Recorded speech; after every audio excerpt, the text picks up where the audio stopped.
everyone, this video is going to be a book review. I never know how to do my intros for book reviews. I just tried to do it like 5 times, and I always just, hey everyone, this is gonna be a book review.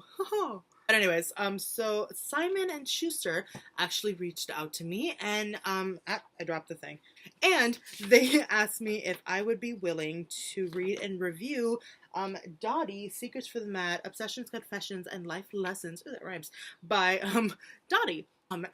Okay, I'm back again. But yeah, oh god, if you can even see this, you can, oh, there you go. Hello. But yeah, so this is what the book looks like. It's very reflective, as you can tell. I got it from Simon and Schuster, so thank you all very much. So I'm just gonna dive right into the book review. So if you don't know who Dottie is, I know who she is, and I'm actually like subscribed to her and I follow her. And so when I saw that her book was one of the options for me to do, I jumped on it because I thought it would be a cool opportunity to learn more about her. I do know who Dottie is. I actually follow her, subscribe to her on YouTube, and it was funny. I think when I first not discovered her, but when I subscribed to her was when I was going to the Panic at the Disco concert a while back, and I was just looking up covers for Death of a Bachelor because I love that song with a passion. And so I think she has a cover for that song, and she sings it beautifully, and it's really nice, and she has a beautiful voice, and she just has such a lovely like demeanor and presence to herself, and I really enjoyed that cover. So if you don't know who Dottie is, she I'll just read the thing here because I'm really bad at summarizing, because then I'll just go on and on. But Dottie Clark is a 22-year-old musician from London. She began sharing her life through her songs and videos online from 2011, and since then she has gained a fan base of over 1 million subscribers. As well as selling out her first headline show, she has toured in the UK, USA, and Australia, and she released her debut EP, Intertwined, at the end of 2016, and I actually think she's on tour right now because I follow her on Instagram. And that was all one breath. Yeah, so let's just go ahead and get started. So this book is basically, it's kind of like, I read it as kind of a diary, as kind of just not necessarily her life story, but just like big things that happen in her life. And I will say that I have a couple things that I wanted to talk about because I like them. We are the same age.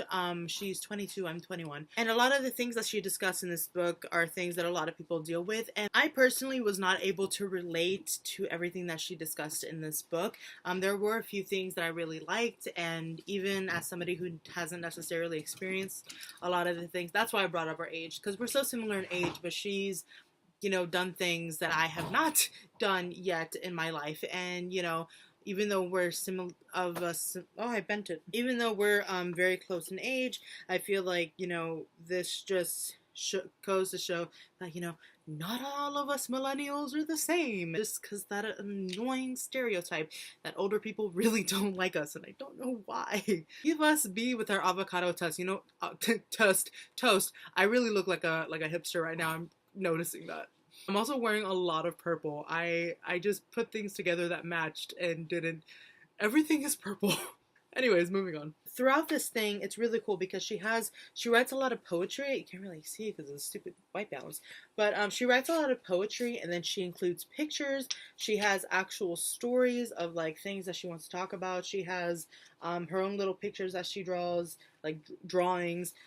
She has actual, and like what she put in like an actual diary entry. And just it's really fun because it's like there's something different every single page, and I just thought that was a fun way and quick way to read the book because I'm a slow reader and I read this relatively quickly. I read this in like a couple hours. But yeah, so the first page, it's a poem called Secret of the Mad, and I really wanted to talk about the very first paragraph, or the first part.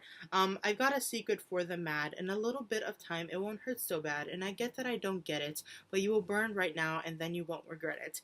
And so this is something that she talks about throughout her entire book, because she was somebody who suffered from depression, and who suffered from an eating disorder, and who suffered from a few other different things. And so one of the things that I really liked about her book is that she talked about how she felt at her lowest, but it got better, and it continues to get better. And personally, that's something that I really, really, truly, truly believe, is that things will get better. And I know people, it's really hard to tell people that when they're at their lowest, or when they, can't see the light or can't see what's going to happen past tomorrow.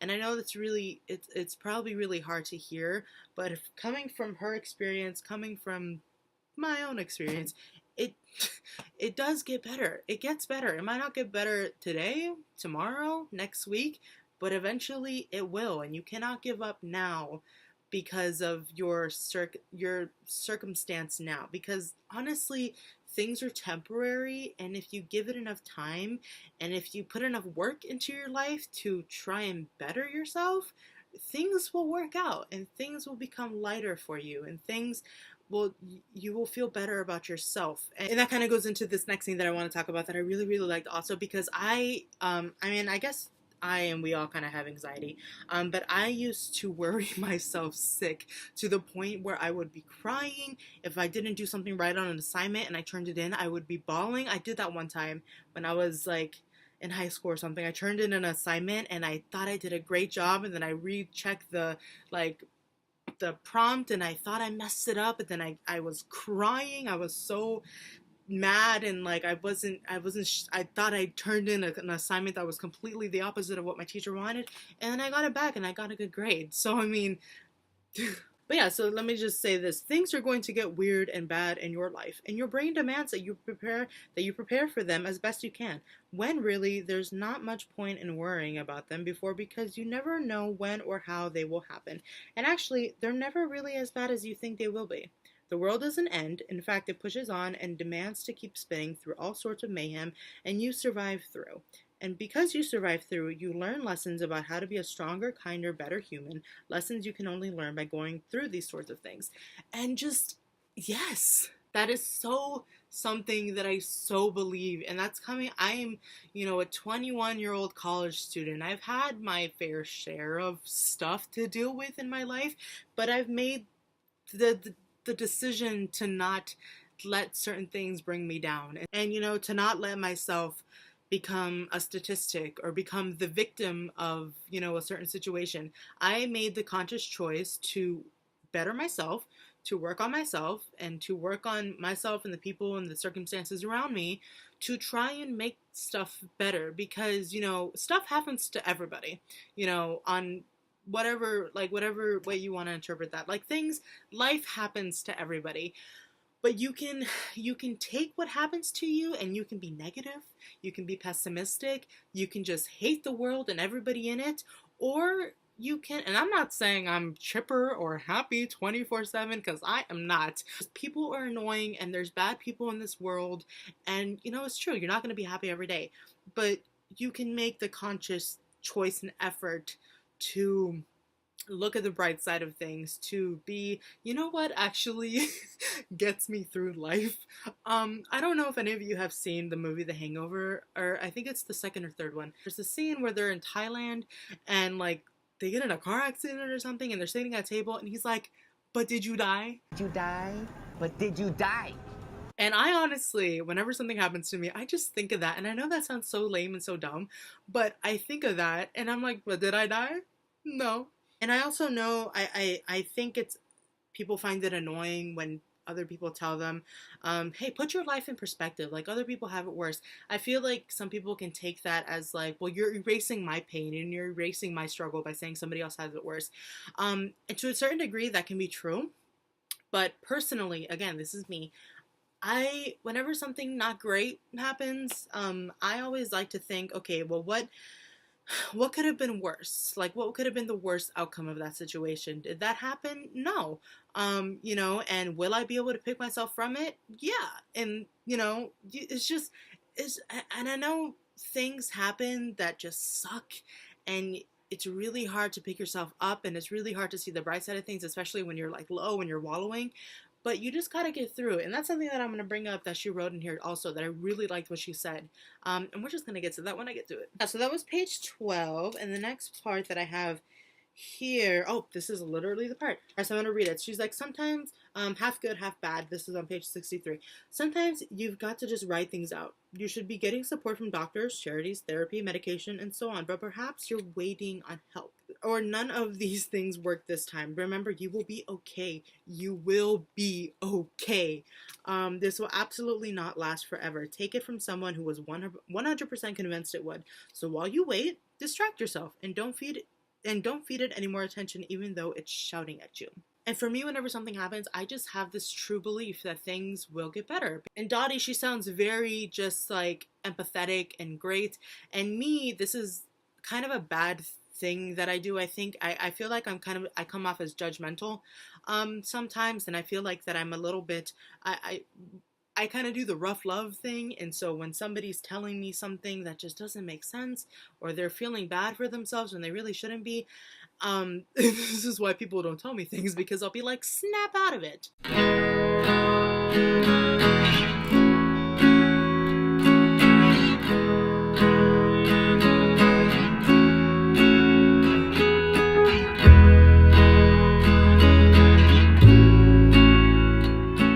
To a certain degree, it's true. I tell myself that, and I get very frustrated and very irritated with people who are just so negative and pessimistic and go through everything as if, well, the worst thing that could happen is this, so I'm gonna expect that.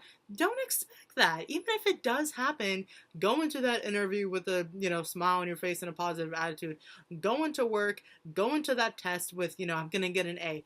Why make yourself just have such negative, and I sound like such a millennial right now. Oh my god, I'm about to slap myself in the face. But why have this like negative energy, not even for other people, for yourself? Why put yourself in this cloud of darkness and negativity when you can, just by thinking a different way, you can look at the world a different way. The people who look at the world the most positively and with brightness, it's not that they have perfect lives, it's just that they make the conscious choice to look at the good and to focus on the good things rather than wallowing and wanting to be the victim all the time and just not making a conscious effort to try and make things better. So moving on page 224, that is my dog, please ignore him, I'm sorry.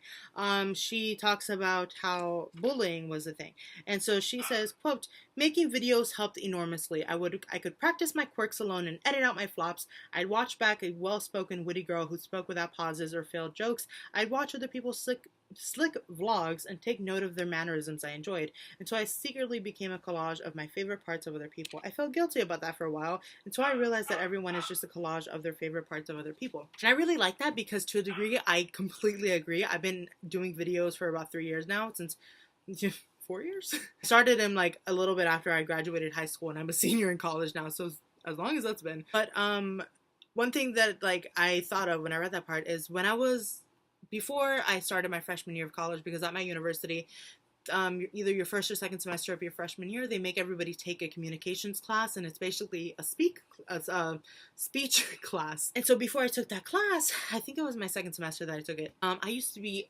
terrified of public speaking. I would shake, my voice would just shake also, and I just looked a mess. I felt a mess. I hated it. Then I took this class, and we had to give 4 speeches in that class. I got an A in all of them. The first one was about a 2-minute speech, just talking about yourself. The second one was similar, but it was like 5 minutes, and you had to bring in an actual object. The third one was a longer one, but it was with another person, and you had to talk about like a country or something.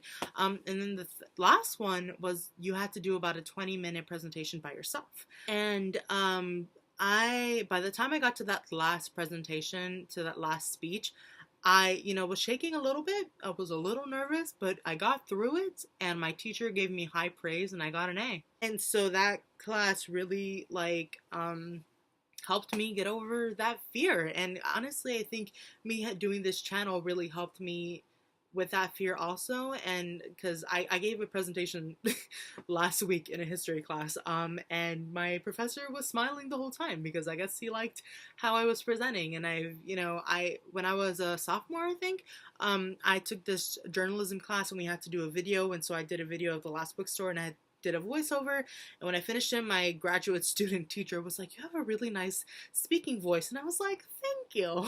But yeah, I've been told that I'm a good speaker, and I think that has a lot to do with that class and with this channel. And just like what Dottie was saying, like when you look at people that you really admire and like, and you kind of copy what they do, I do that.